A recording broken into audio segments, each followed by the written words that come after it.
Voilà, donc chers frères et sœurs, il ne vous aura pas échappé que nous avons, dès le premier livre de la Bible, un récit de gestation pour autrui. Sarai est réputée stérile. Avec son mari, ils sont avancés en âge, ce qui évidemment rend la promesse divine d'une descendance nombreuse comme les étoiles du ciel ou plus tard comme les grains de sable pour le moins hasardeuse.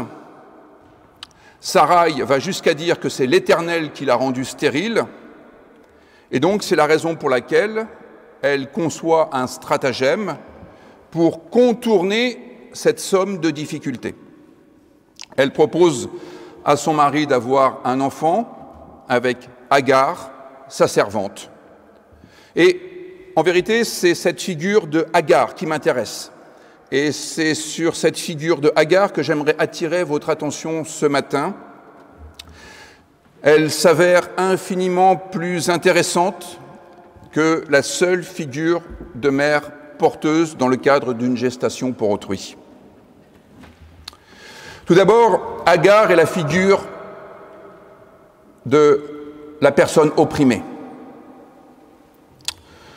Nos traductions font souvent de Agar la servante de Sarai, et dans une vision un peu romantique, on commence ce texte en se disant « Eh bien voilà, Agar est un peu comme la gouvernante de Sarai, sa dame de compagnie. »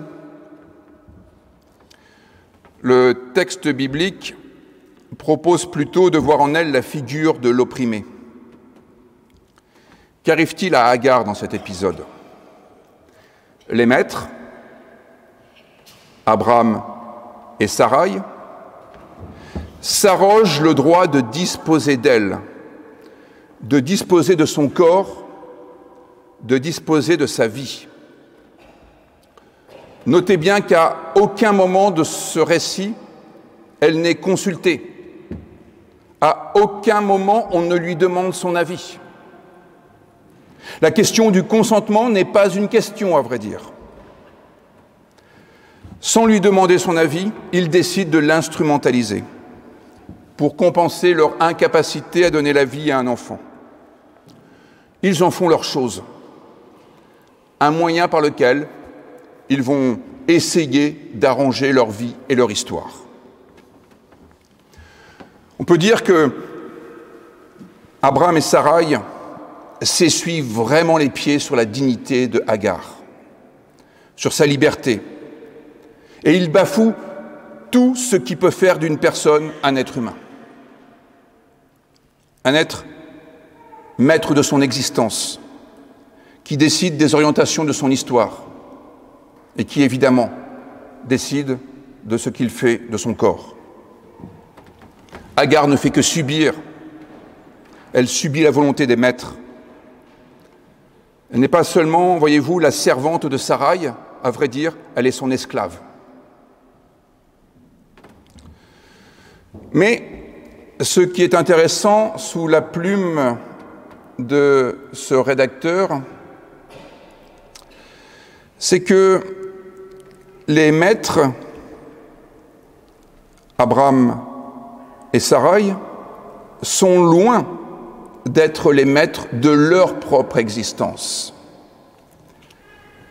Et au fond, Sarai est mise en scène d'une manière aussi bien tragique que pathétique. Elle déclare que c'est l'Éternel qui l'a empêchée d'avoir un enfant. Mais d'où dans la Torah de Moïse est-il écrit que l'Éternel a empêché Sarai d'avoir un enfant? La vérité est que Sarai fait porter à Dieu le chapeau. Mais en Genèse 11, quand elle est réputée être stérile, ce n'est pas du tout à cause de Dieu. Simplement, elle espère un enfant, elle n'arrive pas à donner naissance à un enfant et du coup, elle fait reporter la faute sur Dieu. Elle projette sur Dieu la cause de tous ces tourments. Alors, cette affirmation mise dans la bouche de Sarai est l'indication du caractère de Sarai qui a tendance à se défausser sur autrui. Et ça, voyez-vous, ce n'est pas tout à fait le signe d'une maîtrise de son existence. Les maîtres, les véritables maîtres, ne sont pas ceux qui se défaussent sur les autres. Les véritables maîtres sont ceux qui assument leurs responsabilités. Sarai reporte son problème personnel sur Dieu, et là où c'est d'autant plus fourbe de sa part, nous qui, dans notre vie croyante, savons ce que signifie la communication avec Dieu, c'est d'autant plus fourbe de la part de Sarai qu'elle ne risque pas d'être trop contredite par Dieu ipso facto. Il est après tout bien facile de déclarer que c'est la faute de Dieu. Cela nous exonère de nos responsabilités, cela nous évite de penser la place de l'absurde dans notre histoire et peut-être la part de responsabilité qui nous incombe. Mais dans cet épisode, le rédacteur biblique attire surtout notre regard sur le lien qu'il y a entre l'irresponsabilité de Sarai et la maltraitance dont elle va être capable envers Agar. Le premier message du rédacteur biblique consiste à établir un lien de causalité entre l'irresponsabilité et la violence. Ce texte nous rend attentifs au fait que les gens les plus irresponsables, ceux qui ne veulent pas reconnaître leurs torts ou leurs faiblesses, leurs insuffisances, leurs manquements, sont ceux qui font preuve d'une grande violence. Cela pour masquer leurs failles. Et de violence, il va en être question dans ce passage. Et il en sera question un peu plus loin dans le livre de la Genèse, lorsque Agar subira à nouveau la violence de sa maîtresse. Ici, il est question d'oppression, par deux fois. Tout d'abord au verset 6, qui dit que Sarai maltraita Agar. Elle la maltraita au point que Agar décida de s'enfuir. Et puis un peu plus loin, lorsqu'elle est en discussion avec le messager de Dieu, Agar l'entend dire « Retourne vers ta maîtresse et sois maltraitée sous ses mains ». Notre gentil Louis II, dans un souci d'euphémisme édulcorant et de bienveillance envers Sarai et Abraham, dira « Sois humilié sous sa main ». Mais c'est le même terme qu'au verset 6, « Sois maltraité sous sa main ». Ici, le texte indique bien que l'ange favorise l'oppression. Il demande à Agar de retourner vers son bourreau, rien de moins. Ce n'est pas comme au début, lorsque Sarai accusait à tort de l'empêcher de faire naître un enfant. Dieu, ici, est manifestement source d'oppression. Ici, le narrateur met dans la bouche de l'ange une perspective divine qui consiste à retourner auprès de son oppresseur. Dieu est-il cruel, perverse? Non. Non, je vous le dis tout de suite, non. Dieu n'est ni cruel, ni perverse, en tous les cas, du point de vue biblique. En revanche, il serait erroné d'avoir de Dieu et de ses messagers une vision doucereuse. Dieu est du côté de l'exigence, une exigence qui peut avoir une forme de dureté. Ici, l'exigence qui rejoint Agar, c'est celle de la liberté. Dieu désigne la libération. Et dans cet épisode, Agar va être appelée à faire œuvre de libération. Sa divine vocation va être de libérer. Examinons de près que Agar n'est pas simplement la figure de l'opprimé, elle est aussi la figure de la libération.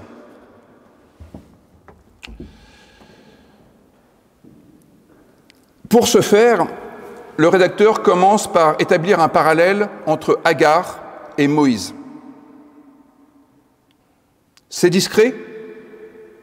Vous ne vous en étiez peut-être pas rendu compte, mais c'est la vérité. La rencontre d'Agar avec le messager divin se fait dans une ambiance d'Exode 3, lorsque Moïse vit l'expérience du buisson ardent et qu'il va connaître un face-à-face avec l'ange de l'Éternel et avec Dieu lui-même. Ça se passe en plein désert. Et dans les deux cas, ce sera l'expérience de la révélation du nom de Dieu. Il y a quelque chose d'assez étonnant. Dans le livre de l'Exode, au chapitre 3, Dieu est censé révéler son nom propre pour la première fois. Mais en fait, en Genèse 16, on a déjà la révélation du nom de Dieu, ce que notre traducteur Louis II et notre tradition réformée traduit par l'Éternel. Ce sont les fameuses 4 lettres, Yod, E, Wav, E, que l'on traduit parfois par Yahvé ou que l'on translittère dans les commentaires savants en YHWH. Ça, c'est le nom propre de Dieu. Et puis, il y a le nom commun, El, qui désigne Dieu. Eh bien, le nom propre de Dieu, Yahvé, apparaît ici. Et il va même scander toute la fin du texte. Alors qu'Exode 3 dira que ce nom est révélé à Moïse à ce moment-là. Et il aura même cette petite formule sibylline, Ayez, Hacher, Ayez, qu'on ne sait pas trop traduire, mais c'est un truc du genre je suis qui je suis, je serai qui je suis, enfin bref, c'est mon affaire. Le parallèle se continue par le fait que dans les 2 épisodes, Dieu est réputé être sensible au malheur. En Exode 3, verset 7, il a vu l'oppression humaine. En Genèse 16, 11, il a entendu l'oppression humaine, celle de Agar. Et puis, dans les 2 cas, il y a cette même perspective, multiplier la descendance de façon que nul ne puisse la compter. Aussi bien pour les fils d'Israël que pour les fils d'Ismaël. Agar anticipe donc la figure de Moïse, qui est la figure de libération par excellence. C'est la figure de l'opprimé, mais c'est aussi la figure de la libératrice. C'est assez étonnant que Delacroix ne l'ait pas peinte sous ces traits-là. Le retour auprès de Saraï ne doit donc pas être compris comme une manière d'envoyer Agar dans une impasse, ou alors comme l'impasse de la mer des joncs, la mer de la faim, pour que ça s'ouvre, pour que ça se fende, pour que la matrice se fende, et qu'un peuple puisse passer à travers cette matrice fendue. Ce que le messager indique, c'est que ce sera dur. Et au fond, bien souvent, nous confondons Dieu qui annonce que ce sera dur pour que les gens puissent se préparer, puissent s'équiper spirituellement, physiquement, à quelque chose qui va être difficile, mais important. Et bien souvent, dans le livre de la Genèse, on a compris la sortie du Jardin d'Éden par Adam et Ève comme une malédiction de Dieu, de même qu'on comprend ici que Agar est vraiment maudite par Dieu. Mais j'ai déjà eu l'occasion de vous le dire, avec un léger anachronisme. C'est à la condition de dire à Ève qu'elle enfantera dans la douleur, qu'elle pourra demander la péridurale au bon moment. Ce n'est donc pas une malédiction qui est formulée en direction de Agar. Il n'est pas question de dire que la maltraitance va être la finalité de sa vie. Ce n'est pas la maltraitance à venir qui donnera à la vie de Agar son sens ultime. Mais elle est appelée à faire œuvre de libération. Et cela ne peut pas se faire sans affronter l'hostilité, sans faire face à de l'adversité, sans prendre parfois des coups. La question du rédacteur biblique n'est pas de savoir si le jeu en vaut la chandelle. Le rédacteur biblique ne rentre pas dans une comptabilité sordide qui consisterait à voir quels sont les avantages et les inconvénients de faire œuvre de libération. La liberté est un impératif. Et donc on ne transige pas avec cela. En revanche, il faut se préparer pour ne pas être pris au dépourvu. Si elle souhaite être à la hauteur de sa vocation humaine, alors Agar ne peut pas continuer à fuir ses responsabilités. Elle doit faire face. Et cela suppose une conversion de sa part. Et la conversion en hébreu, c'est la teshuva. C'est le verbe shuv, c'est le verbe revenir, faire demi-tour et y aller. Elle doit faire face aux défis qui se présentent à elle, comme elle a su faire face à Dieu et en réchapper. Au fond, cet épisode de la rencontre avec l'ange de l'Éternel est une sorte de préparation à la suite de sa vie. Il y a cette idée dans la Bible qu'on ne peut pas voir Dieu et vivre. Mais précisément, ce texte nous dit qu'elle l'a fait. Elle sait qu'elle est capable de faire face à ce qu'il y a de plus mortel dans l'existence. Et elle en a réchappé. Alors cela devient un point d'appui dans sa vie. Un point d'appui à partir duquel elle va pouvoir construire la suite de son histoire. Elle sait qu'elle est un être capable de certains accomplissements. Et elle pourra toujours puiser dans cette réussite fondamentale, première, originelle, le courage d'affronter ce qui arrivera, parce qu'elle sait qu'elle est capable de traverser les épreuves. Oui, elle a vu Dieu face à face. C'est la raison pour laquelle le rédacteur indique ces petites histoires de « on va donner un nom à ce lieu ». Parce que ce lieu dit qu'elle a été au contact de Dieu. Le mot « elle » qui désigne Dieu est ce mot qui revient ici, dans les noms qui sont donnés à ces lieux. Vous voyez, lu dans son contexte large, Agar n'est pas cette petite chose opprimée qui subit sans réagir. Elle est rendue capable d'une réaction à la hauteur de l'espérance de Dieu. Je continue. Le défi qui va se présenter à elle, son histoire, ne se comprend pas sans lire Genèse 22, qui arrive après. Genèse 22, c'est cet effroyable récit où Dieu demande à Abraham de sacrifier Isaac, qui est né entre-temps. L'ordre de Dieu est, je cite le texte, « Prends ton fils, ton unique, celui que tu aimes, Isaac.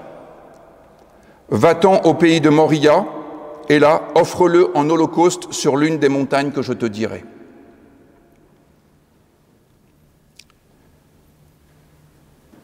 Souvent, on lit ce texte sans avoir en tête Genèse 16.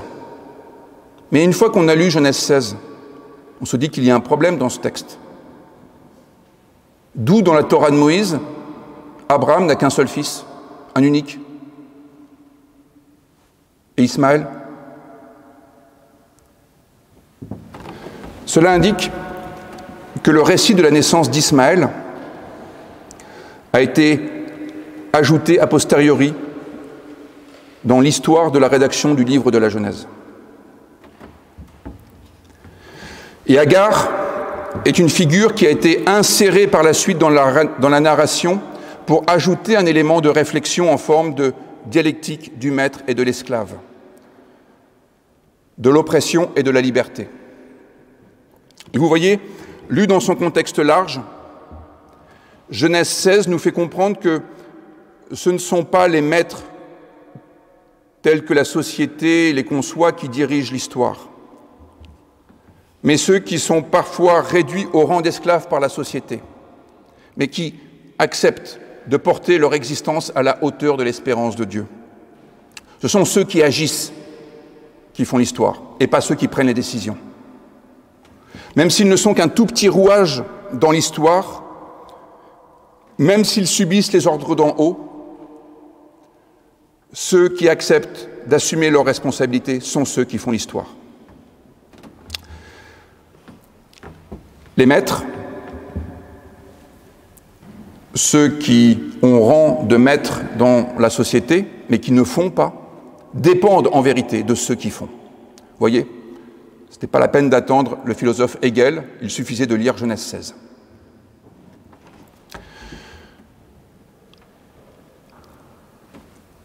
Agar est une figure opprimée, elle est une figure libératrice, elle est aussi une figure de l'espérance. Et nous le voyons avec tout ce qui se trame autour d'Ismaël dans ce passage biblique. Le nom d'Ismaël, que l'on prononce en hébreu Ishmaël, est composé du mot El, Dieu, et du verbe Shema, écoute. Écoute Israël, ça se dit Shema Israël. Ishmaël, ça veut dire Dieu écoute. Il y a le petit i au début qui signifie que c'est le présent ou le futur. Dieu écoute, Dieu écoutera. L'ange précise que c'est ce nom qui doit être donné à Ismaël parce que, je cite, « L'Éternel t'a entendu dans ton affliction ». Si je faisais une translittération du texte hébreu, ton fils s'appellera Ishmaël, car Yahvé t'a entendu dans ton affliction. Je sais que là je vous perds un peu, mais je vais vous retrouver. Littéralement, Ismaël signifie Dieu entend. Et l'ange lui dit que Ismaël s'appelle Dieu entend parce que Yahvé a entendu.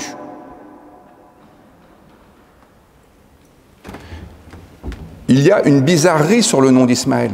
Il ne devrait pas s'appeler Ismaël. Il devrait s'appeler Ishmaïou, c'est-à-dire le verbe Shema, écouter, et Yahou, Ishmaïou. Il s'appelle Ishmaël. Et donc,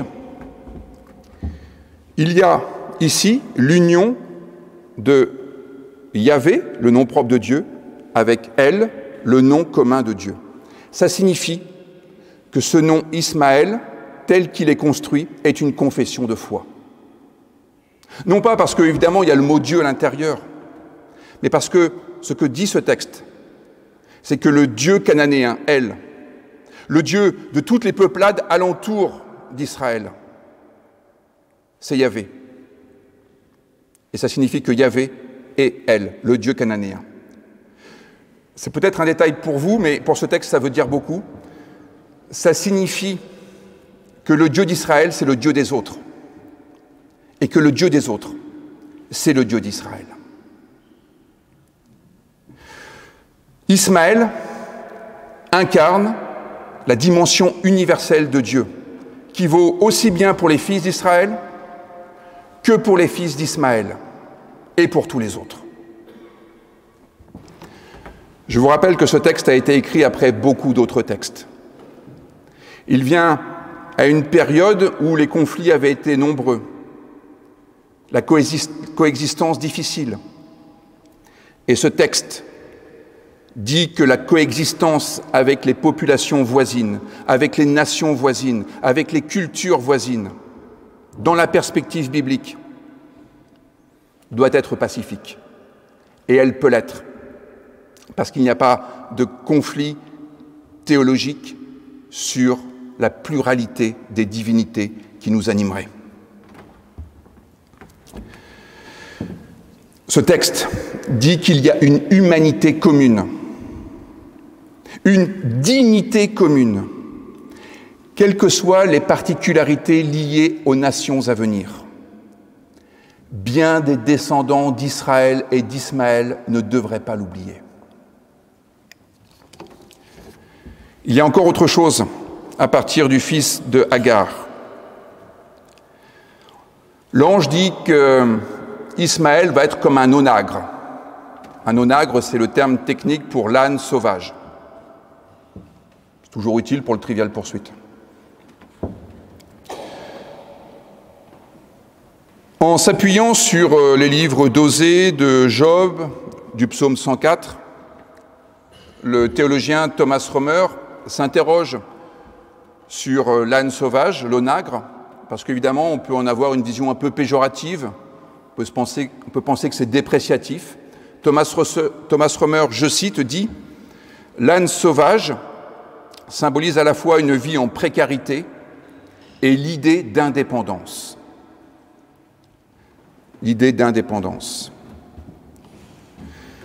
Voyez-vous, cette précarité, cette indépendance est vraiment intéressante pour ce qui concerne l'identité profonde d'Ismaël et à vrai dire de nous tous.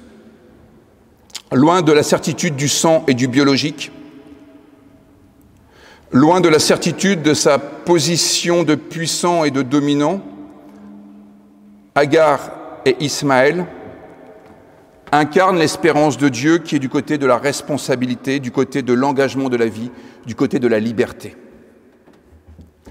Contre les forces hostiles, contre des phénomènes de maltraitance, Agar et Ismaël révèlent que Dieu ferait un chemin à ces personnes fragiles qui ont à cœur de mener une vie bonne, juste, contre tous ces phénomènes de déshumanisation.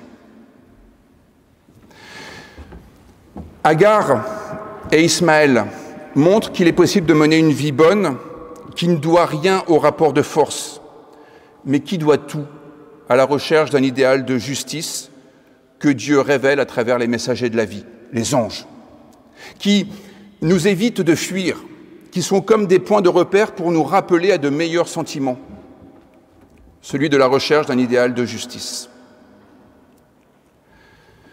Tant que Sarai s'obstinera dans sa superbe, dans son orgueil, dans son narcissisme, eh bien en fait elle ne survivra qu'au crochet de ceux qu'elle écrase de son mépris. Elle sera ce maître qui vit aux dépens de son esclave. Et elle ne sera pas fructueuse, elle restera stérile, car elle a un rapport avec les autres qui est un rapport de domination. Et la domination stérilise les rapports humains, stérilise la société. L'absence d'enfants à naître est la traduction du fait qu'elle n'est pas fructueuse.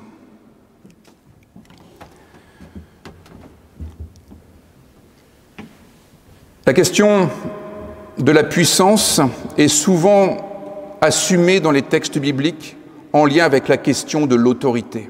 Et on mélange souvent le pouvoir et l'autorité.